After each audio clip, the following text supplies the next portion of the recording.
welcome back. You know, we've been discussing the future of the Republican Party and what it needs to take back the White House in 2016. Well, our next guest believes the key to the future of the GOP can be found in its past, specifically the evangelical and conservative values that define the Republican Party. During the Reagan era, that is. David Lane now joins me. He's an evangelical activist and founder of the American Renewal Project. David, great to have you with us. Thank you for having me. Now, look, I'm considering this a treat because, you are an organizer, kind of a behind-the-scenes guy, don't do a lot of these interviews, so I do appreciate you being here. Good. I'm glad to be here. Let me ask you wrote an article recently, an editorial, where you talked about, in essence, and I'm paraphrasing here, is the Republican Party, or evangelicals going to be faithful to the Republican Party, or are they going to be faithful to Jesus? Explain exactly what you meant there. Well, as you know, we have a Judeo-Christian heritage in the country that's easily defended. And we were established as a Christian nation, the Mayflower Compact, in the name of God and for the advancement of the Christian faith. And so it's my position that we've lost that. And if I could put this in the right order, 30 years ago, I was the wildest man that ever lived, and I came to Christ. I got mercy. And so I believe that restoring America to our Judeo-Christian heritage and reestablishing a Christian culture is the only way that we get out of where we are. I think it was Martin Dietrich Bonhoeffer said, if you board the wrong train, no matter how fast you run down the corridor in the opposite direction, you're on the wrong train.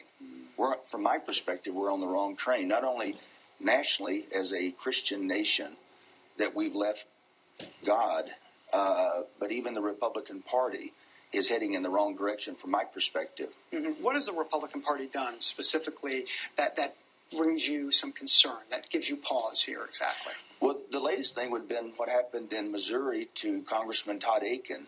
Mm-hmm. He won the Republican primary, and he made a misstep, which is he talked about legitimate rape. I don't know what he was trying to say, verifiable rape, whatever the word he was looking for. And so the GOP chieftains and lieutenants then turned on him and politically killed him.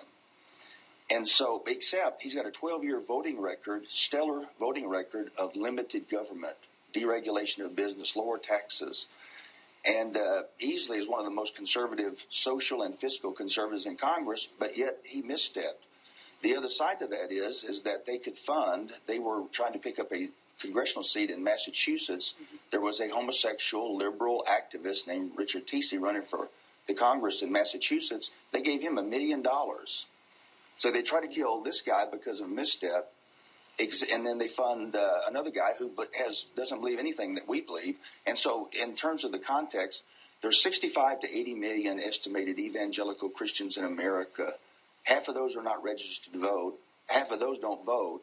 And of the 25% that vote, and that's the reason that we're where we are in the country specifically. Well, that's interesting because Franklin Graham was just telling me a few weeks ago when I was interviewing him that, evangelicals, if they have anybody to blame, they need to look right in the mirror, start blaming themselves because they need to get out and vote. You have been trying to do more of this around the country. You've been doing this for years. The American Renewal Project, and I know Glenn talks a lot about the Black Robe Regiment, that Black Robe Brigade. Pastors speaking from the pulpit, not just pastors, but rabbis and others, but specifically with you, pastors. Tell me about this effort and why it's so vital for the future, for not just forget the Republican Party, but for the nation as a whole. It began in this particular model in 2005 in Texas with Governor Rick Perry, and we started mobilizing, putting pastors and their wives up overnight as our guests and loving on them. We don't want anything from them. They're not on a mail list. We don't contact them.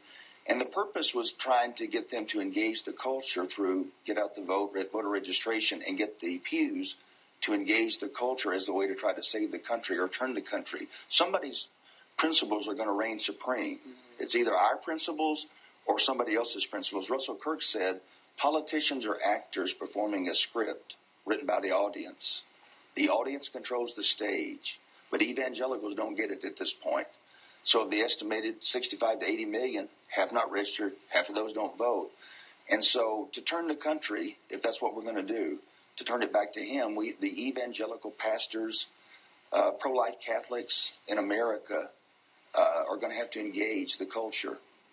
So what does an evangelical voter do when confronted with the conundrum that is basically saying, look, the Republican Party is now making this more of, let's say, an open tent, and maybe going more of moderate and all of this, and inviting some of these concerns as it relates to the culture into the party. What do evangelicals do at that point? Because ultimately, the Republican Party will probably espouse more of the values than the Democratic Party or the Democrat Party. So where are they left exactly? What do they do? Well, that's the problem. Somebody's values are going to reign supreme, right? And so, therefore, evangelicals, Christians are going to have to engage. There's nothing good or bad about the Democrat Party or the Republican Party. They're holding vessels you pour things into, and that they house constituents, like-minded constituents. And the problem is that at this point, the evangelical Christian constituency is housed, generally speaking, in the Republican Party. But the process of cutting out people of faith and people with values, a key component of freedom is virtue. The Founding Fathers laid a foundation of righteousness. Righteousness exalts a nation. Sin is a reproach to any people. The glory of a nation is in its righteousness, not in its wealth or military. So therefore, we got everything. It goes back to Dietrich Bonhoeffer.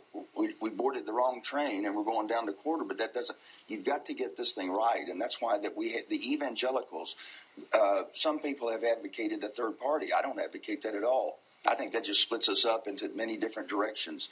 But evangelical pastors and pews, if we're going to turn the country back to Him, have got to engage the culture and have to get involved. And that's what we're up to. And we've been in 15 states under the radars generally, and we've put up 10,000 pastors plus spouses as our guests and loved on them. And the purpose is to restore America to our Judeo-Christian heritage and reestablish a Christian culture. There are a lot of folks that want the social issues to go onto the back burner. Abortion, marriage, traditional marriage, or some would say gay marriage. But there are young people in this country, and if you look at the polling, maybe not on abortion, more pro-life today as it relates to abortion, but the young people on the gay marriage issue, that seems like a train is leaving the station on that. How concerned are you about that, and what do you do to reach young people on that issue? I'm not that concerned about it because remember, I'm a political operative and a mechanic. People think I'm a pastor. I'm actually a political operative. The problem that we have, from my perspective, Reagan, as you know, came in. He took out a sitting governor in 80. He's reelected in 84 with 49 states. And he handed the baton to President Bush 41. And so, but Reagan's magic was he left a legacy of limited government, lower taxes, deregulation of business. The one thing government can do for me is leave me alone.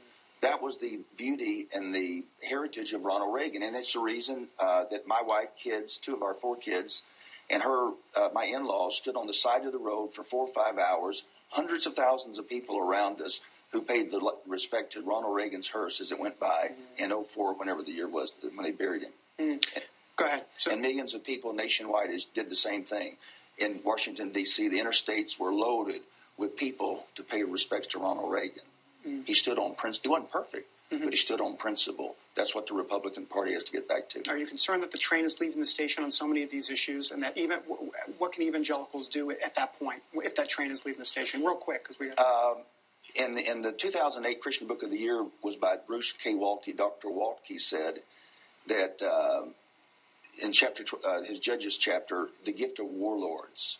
In my opinion, we need spiritual men and women as candidates, and we need spiritual men and women as political operatives and mechanics. Very interesting. David Lane, an absolute pleasure. Thanks for joining me. Thank you. I appreciate it. All right, back in a moment with David Buckner talking